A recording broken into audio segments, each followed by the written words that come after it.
up, y'all? It's your girl Roxy with Roxy Says, and we're gonna talk about it. So today we are reviewing The Real Housewives of Atlanta, season 15 finale, episode 16. Now, get in here because I have a lot of questions, okay?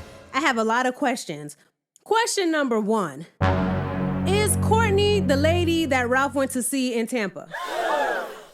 Question number two, has it been confirmed by Bravo that Ralph and Courtney are cousins? Blood cousins now. Blood cousins, because right now it's giving kissing cousins. Right now it's giving kissing cousins because Courtney is way too invested in this relationship and she has a bit too much vitriol for Drew for it to just be, oh, this is my cousin and we didn't even know we were cousins until like a week ago. It's not giving that. Because as we're going to discuss later in this video, Ralph has been feeding Courtney information. So are they pillow talking cousins? Because it seems like they've been pillow talking. What is going on between these two? I'm going to say this. Courtney better thank her lucky stars that reunion was filmed before this episode aired. Oh, because Big Sis Allison would have definitely got up in your ass about those comments you made regarding Josiah and that adoption. Girl, you so lucky. Let me say hi to Allison. Hi. Oh, I can. Huh? My bad. You get your fucking hands off me. Another thing, I don't condone violence, okay? I don't. I really don't. But had that been me up in that therapy session with Ralph, and he had the nerve, the audacity to say, who hasn't filed for divorce? Oh, baby, this is how we would have been. You guys living together? Yes, I'm in the house. Yes, I have been there. Bitch. Period. Let's get into this review. Don't forget to hit like, comment, and subscribe. You already know the vibe, okay? And as we know, this episode really picked up in like the last 15 minutes. That's when they dumped everything on us. So make sure you stay tuned for the whole video because we have to talk about it all below. All right, y'all. So as this episode opens up, production lets Drew know. They say they feel like there's some things that Drew has not been telling them. And who would know more than production? They're in their homes. They're seeing everything behind the scenes. So that is definitely them foreshadowing, letting us know that we're going to get a lot of tea in this episode regarding Ralph and Drew. Next, we see that Sanya is at her 5-week checkup with Dr. Jackie. Why on Twitter somebody said, is Dr. Jackie the only doctor in the whole of Atlanta?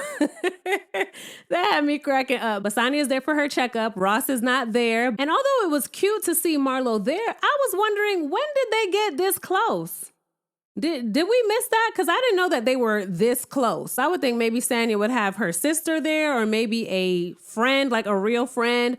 I didn't know her and Marlo was rocking this tough. Sanya tells Marlo to take a video so that Ross could see. And I'm like, so Ross, not only is he not there, but he's not even available to get on FaceTime. I don't know if production told her to take a video, don't FaceTime. I don't know, but Ross don't be there anyway. I'm going to get into his ass a little bit later because right now, Ross and Ralph, they on the same level to me. They're different, but they're the same, okay? We're going to get into that later. Sanya tells Dr. Jackie, oh my God, Ducey is going to kill me. It's only 5 weeks and 5 days. I thought I was further along. I told him that I was further along. And Dr. Jackie says, look, I think that you should hold back on involving him in so much so soon. And she's like, but I can't. Y'all already know how I feel about this. And as we're going to see later in the episode, she should have held off on telling Deuce all of this information. But like I said in my last review, I do not think that children should be dictating if mommy is having a baby or not. I don't think that parents should put that on their kid. Like, oh, I have to have this baby because my daughter wants a sibling, my son wants a sibling. That's not how it works. And I definitely don't think that the child should know until you are a lot further along in the pregnancy. Next, we are getting into this scene with Ralph and Drew. If you've been here, you know I do not like Ralph. I cannot stand Ralph and his cone head. I don't like him, okay? So Drew is in the bedroom. Ralph comes in and he's like, oh, hey, what's up? What's up? And Drew says like, oh, I'm so tired. I've been working. And Ralph is like, well, I've been working and I've been grinding while you've been doing your little movie, doing sex scenes. Once again, minimizing what Drew does for a living. And once again, we still don't know what Ralph does. But I digress. Then this motherfucker gets into explaining that when Drew comes home, she comes home very late and that wakes him up. So that's why he decided to move into another bedroom.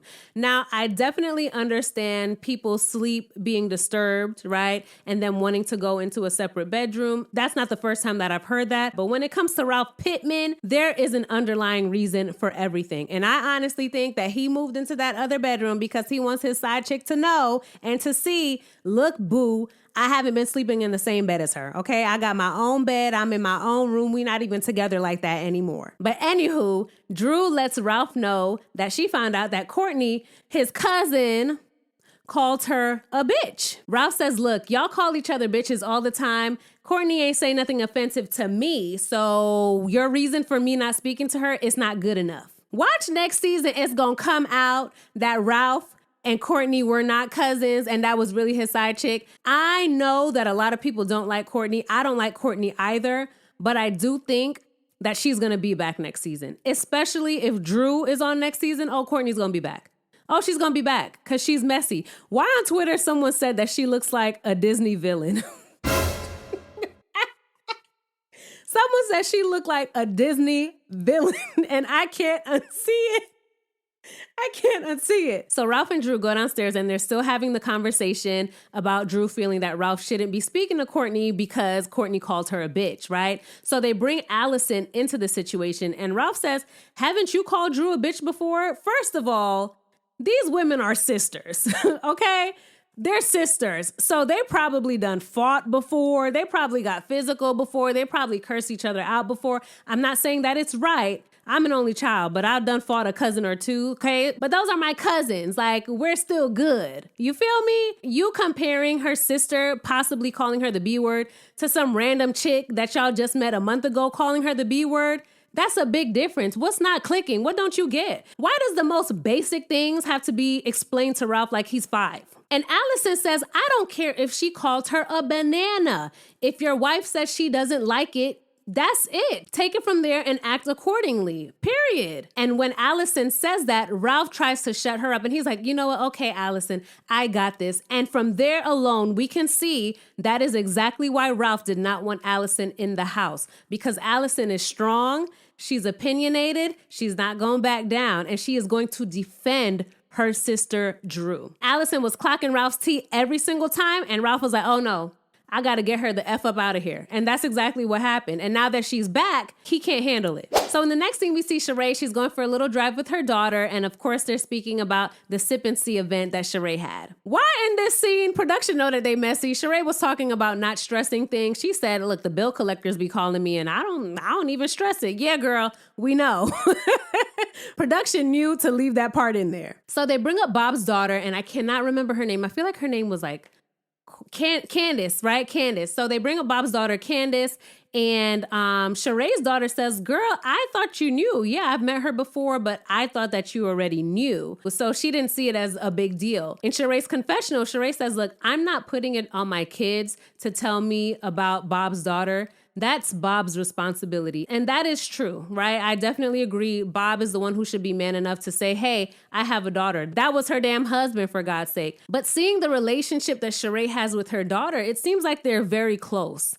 So I just can't imagine that never coming up in conversation. I can't imagine not telling my mother something like that. Like, oh, my daddy got a whole other daughter out here. Like, I can't imagine not telling my mom that. So I don't know. I don't know if that's the narrative that they've all chose to go with, but it's just really hard for me to believe that Sheree didn't know about this girl. In this next scene, we see Brooklyn and Pop Pop. Now, as Kenya let us know, this is the first year that Brooklyn has actually met her father, because Kenya and her father are actually dealing with some things in their relationship, working some kinks out. So that's why it's taken Brooklyn so long to meet Pop Pop. Kenya lets Pop Pop know that she wants to have another baby, and he was like, oh my God, you almost died having the first one. So he is genuinely concerned about Kenya because he knows how difficult her first pregnancy was. But she lets him know that she has other options and she can go the surrogacy route. She has embryos with Mark, and she'll see if she wants to to use those embryos to have her next child. So in the next scene, Marlo must have heard us talking shit about her, okay? Because she was like, we are going to shoot this scene at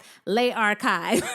She shut us all up because in all honesty, I thought Les Archives was packed up in boxes and in storage somewhere. I really did. But clearly she's still been paying the rent, okay? The lights are still on. The clothes aren't dusty or anything. It looks like she's still in business. So that's good to see. Marlo lets us know that she is the head of wardrobe for Tammy Roman, okay? She says that she just did an event for Cynthia, okay? And she was also recently featured in a magazine. So I'm like, okay, so she has 2 clients. That is amazing. Marlo, do your thing, girl. We are so proud of you. But here's where I might really eat my words with Marlo, okay? Because Scott Lee shows up. And they look really good together. They look really good together. I believe them more. Is it just me?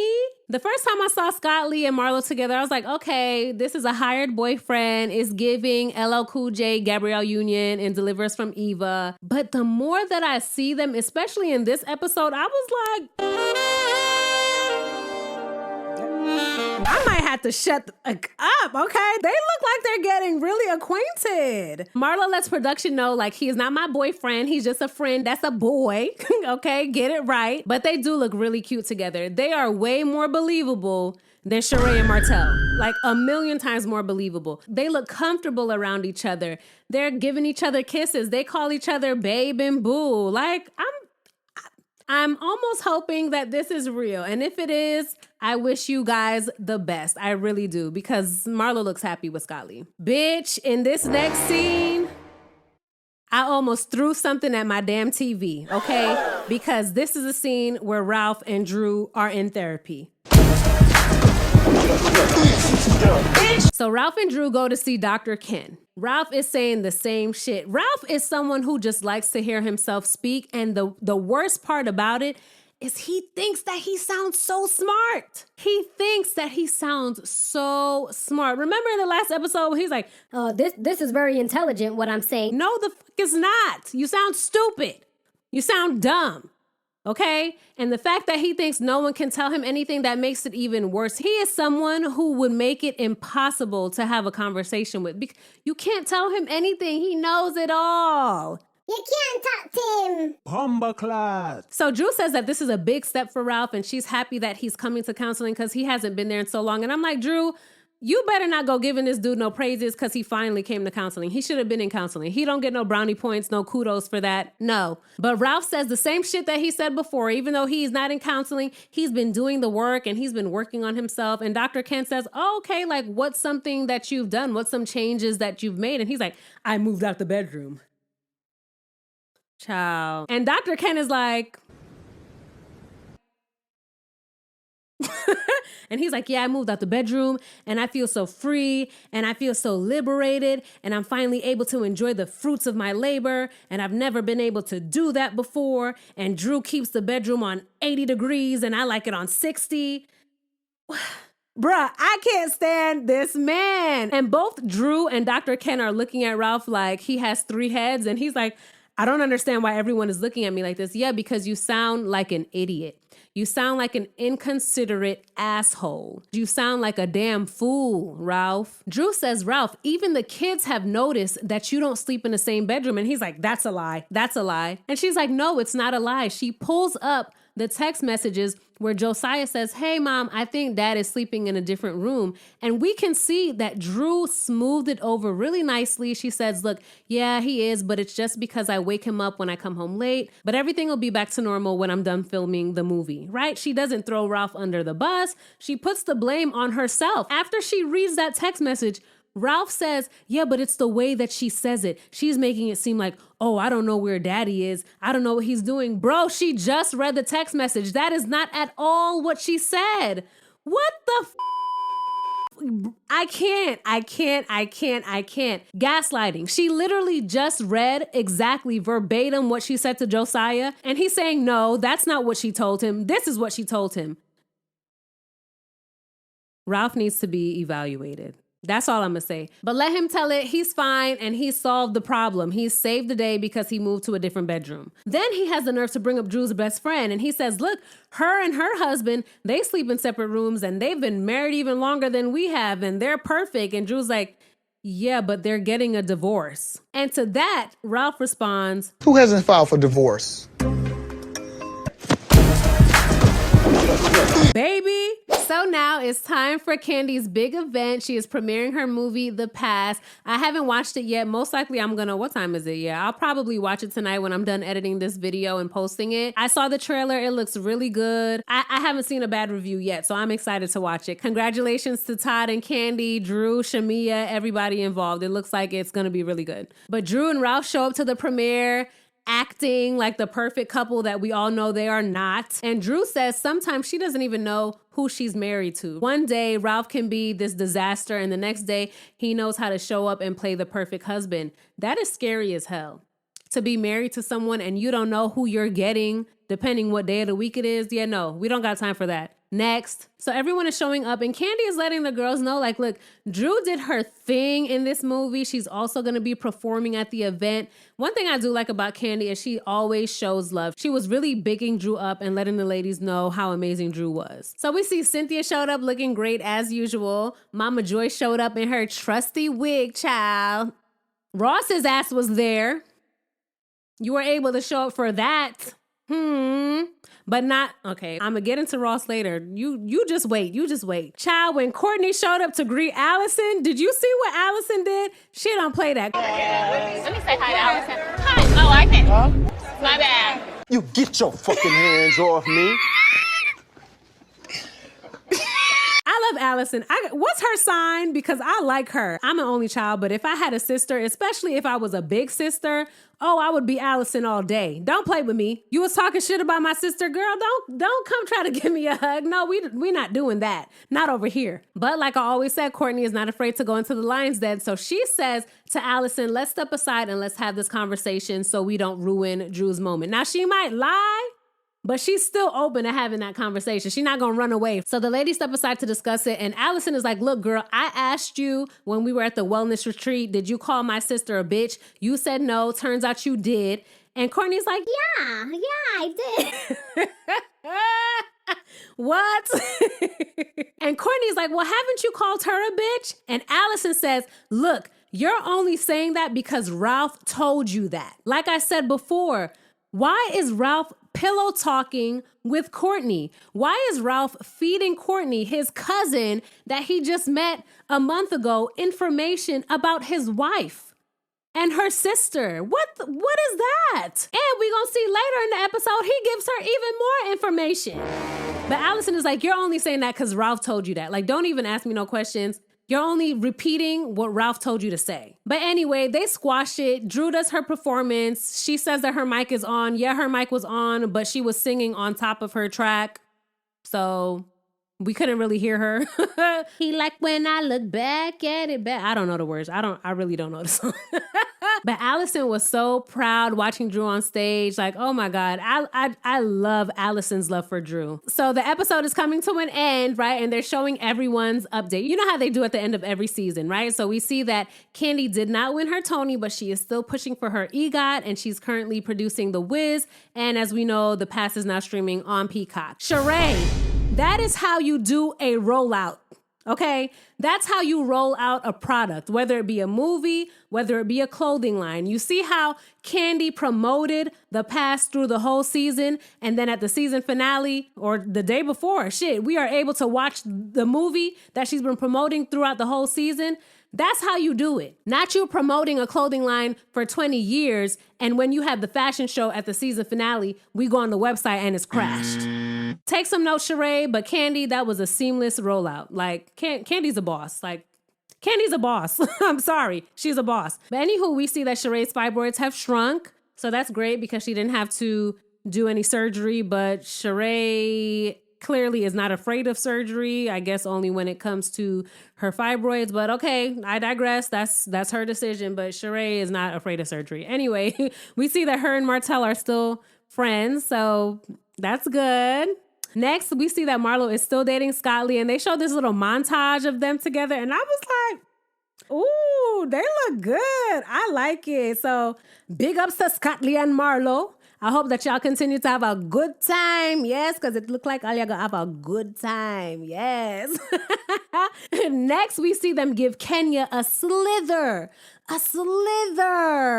bit of camera time showing her spa opening. And if you've been on Twitter, you know that Kenya is not happy about that. Okay. She says that production showed everything but her opening. And of course, that's something that she's going to be upset about because that is a business that she would have liked to promote. She would like to have received the same airtime as everyone else did for their business, but she didn't receive that. So I'm wondering what's going to happen with Kenya next season because she has been airing production the fuck out all season. So we'll see what happens. Now we are in the last 15 minutes of the episode where it gets really crazy. The way that they edited this, honestly, it was a bit all over the place. It seems like they were just in a rush to give us like as much information as they could to kind of sum up everything that's going on. So they let us know that filming had originally wrapped on January 28th, but then with everything that's been going on, they picked filming back up on March 1st. So it starts with all of the ladies reading all of the headlines about Ralph and Drew filing for divorce. They're all super shocked by it, and I don't understand why they're shocked. I guess it's because they did say that they saw them at recent events and Ralph and Drew looked like they were the happiest of the happy, but we also know that Ralph and Drew know how to play the part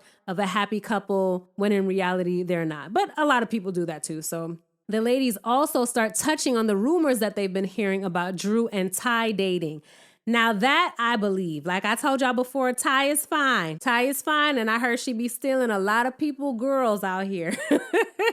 In Manietta's confessional, she said that Drew had made a joke like, oh, if things don't work out with my husband, I might get with my crush. And her crush was Ty. And Ty was also at a birthday party that was it Ralph's birthday party or something? Drew invited Ty to that birthday party. So yeah, a little messy. Then we get Sanya's scene, right? And she's at home in bed. Her mom is bringing her something to eat. And Sanya reveals to us that at her 7-week checkup, she found out that her baby wasn't growing. Dr. Jackie let her know like things aren't coming along as they should. She said that she had to go to New York City because she had a job to do. And Dr. Jackie said like, yeah, it should be fine for you to go.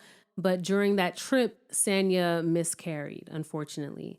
And I also watched the after show and Sanya went into more detail. And she said that what was really traumatic about it is that the miscarriage, she felt it the first time. And she thought that it was finished. But she said when she was in her car, I guess going back home or going to the event or going back home, I can't remember which one, it started happening again. Yeah, it started happening again. And she had to pretty much experience that twice. And she lost so much blood, she had to go get a blood transfusion. And again, she was all by herself. Now, let me say this. Sanya said that in the after show, she said that Ross couldn't be there because she was in New York and listen, in all honesty, I feel that when it comes to this baby, right? In my last review, I said that I wasn't sure if Sanya really wanted this baby for herself or if it was for Ross or if it was for Deuce. Whatever the case is, Ross should be there. I can understand if he's not at every single doctor's visit because he's doing this or he's doing that. Obviously, he didn't know that she was going to miscarry, so he can't be there right then and there. But he should have been there at least the next day. He should have been on the next flight. And even now, while Sanya is at home with her mom grieving this loss, Ross should be there. Ross should be there with her. And then Sanya had to tell Deuce by herself. Ross wasn't there for that. And I just feel like I said in my last review, what has changed, Sanya? You said that he wasn't really there for you during your entire pregnancy with Deucey. You said that he really wasn't there after when Deuce was born. He still wasn't present. And now you've gotten pregnant again. He's not there, right? You've went through this traumatic experience. He hasn't been by your side 100% of the time.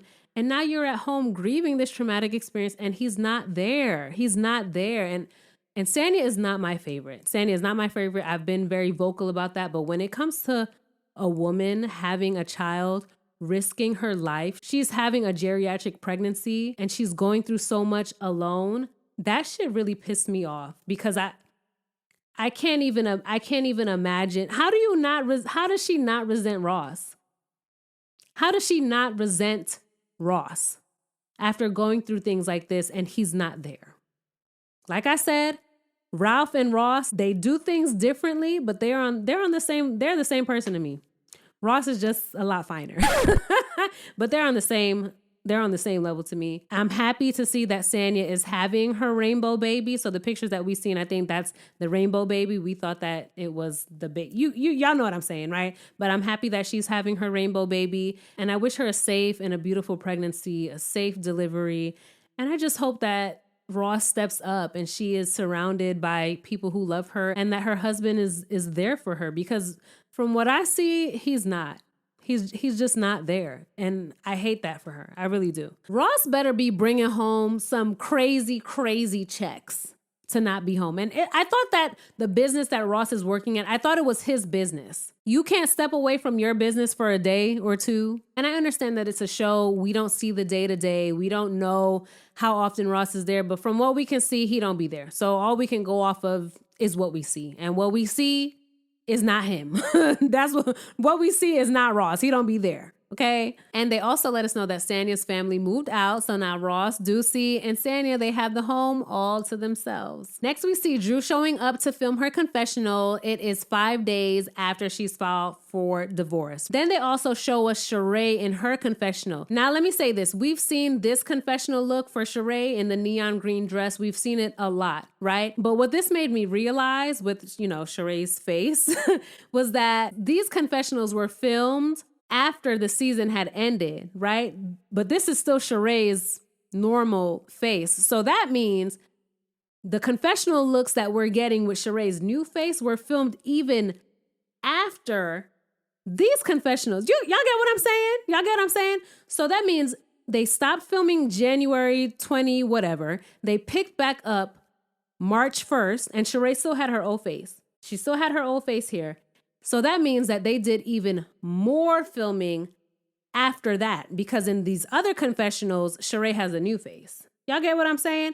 So that's interesting to see. Like, they really be filming confessionals way after these situations happen. But Sheree goes into Drew's dressing room just to give her support. Sheree went through a public divorce as well. So she's telling Drew, like, look, girl, I got your back if you need any help.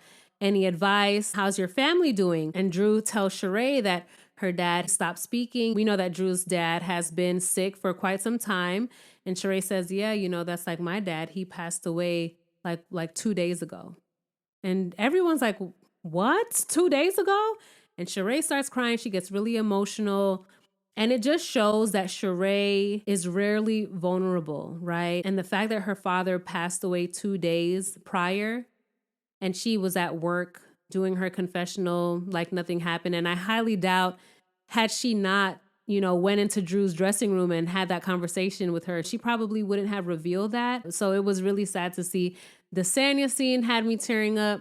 Sheree crying had me tearing up because I love my dad, and losing him, I would be a wreck. So those scenes definitely had me in my feelings. Next, we see they gave Drew and Conehead their own separate confessionals. Drew lets us know that she feels like she lost her voice in the marriage. She allowed a lot of shit that she shouldn't have allowed, okay? She brings up Tampa, the way that Ralph speaks to her, all of the stuff that we know. But I think that production wanted us to see something in a certain way with this scene. Let me know what you think. Let's get into it. Drew is crying to the point where she can't even get the words out. And she tells production, like, can we stop? I can't. It's too new. It's too fresh. She's wiping her eyes and all of that. Then in the next clip, she's not crying and she looks fine. And she sees the headline that is pretty much exposing her relationship with Ty, and she's laughing and she's smiling and she's like, oh my God, does everyone know? Oh my God, do you see this? Did you see this? She's laughing, she's smiling, she seems happy, right? Then we get the Disney supervillain / messy sloth, Courtney. She gets a confessional and she starts spilling all the tea, okay? So she's letting us know that Ralph has received a lot of information during discovery. They're in the discovery process of the divorce, and Ralph feels very confident with everything that he's uncovered about Drew during their marriage. Then Courtney pretends that she doesn't know that her mic is still hot. Girl, stop! But she says, oh, that's probably why she was pushing so hard for Ralph to adopt Josiah, so she can run off with her little gay lover while Ralph is financially responsible for Josiah. If I was Drew, she would have to see me. If I was Drew, she would have to see me. She would have to see me. Girl, who are you? And why are you speaking on my son? Why are you speaking on my husband adopting my son? She would have to see me, okay? Because she's out of line. She didn't get it from no one but Ralph. That's the only person that she could get it from. Why is Ralph telling her this type of information? Why is Courtney repeating this type of information? Why is the bond and the relationship between Ralph and Courtney so strong that he feels comfortable enough giving her this information? What is going on? I don't know, y'all. Like I said, it's giving kissing cousins. It's giving kissing cousins. But I will say this. When production asked Drew about Ty, Drew was glowing. Drew was glowing. Okay, she couldn't stop smiling. I know that smile. That's that smile when you like, oh, who? Oh, Ty? Yeah. You know, she's a basketball player. Girl, we know she's a basketball player. That's not what they're asking you. They asked Drew who was Ty, and she's like, oh, yeah, she plays for the WNBA, bitch. That's not what they mean. Drew thinks she's slick. But Drew feels that Ralph is the one who leaked the story to the press, and that makes total sense. But as we also know, remember, Mimi is the one who had made a post about Ty and Drew. But I've also seen other posts that says that, yeah, Ty and Drew are a thing, right? We seen Rashida come out a couple days ago and said, like, yeah, they've been rocking, stuff is going on. So, hey, hopefully Drew finally feels confident enough and secure enough to say, yes, this is what I like. I be liking girls sometimes, and just be real with it. Who cares? We don't care, girl. And then after Drew does all that smiling and talking about Ty, production flips it back to Drew and she's crying with the tissue in her eye. And I'm like, I honestly feel like production did that to show us like Drew ain't really like choked up about this divorce. She's really happy about Ty and she's trying to put on the appearance that she's really sad about her divorce, but she's really not. I guess we'll see more in the reunion, but they do let us know that Ralph and Drew are still cohabitating. I mean, I guess it works because he was already sleeping in a separate bedroom, so whatever. I do think that this reunion is going to be a hot, juicy, stinking mess, and I am here for it. I definitely enjoyed the season finale. Even though it was a little bit all over the place, they gave us a lot, right? Tell me what you think below. Get in the comments. Do not forget to hit like, comment, and subscribe. You already know the vibe, and I will see y'all in my next video. I'm about to go watch The Pass. Bye!